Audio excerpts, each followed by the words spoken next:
ఆయన ఒక్క చిరునవ్వు నవ్వన్నాడు, సుతుడు కావాలి, వాడు నీ కొడుకు అయ్యి ఉండాలి, అయోనిజుడయ్యి ఉండాలి, జరామరణములు లేనివాడయ్యి ఉండాలి, నాతో సమానుడయ్యి ఉండాలి, ఇటువంటి కొడుకు కావాలి నీకు. లోకంలో ఇలా అడిగిన వాళ్ళు ఉన్నారా ఎవరైనా?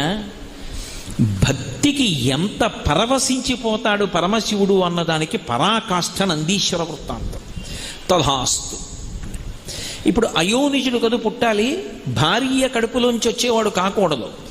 శిలాదుడు సంతోషించాడు, వెళ్ళిపోయి ఆయన ఒక యజ్ఞాన్ని సంకల్పం చేసి యజ్ఞం చేస్తున్నాడు.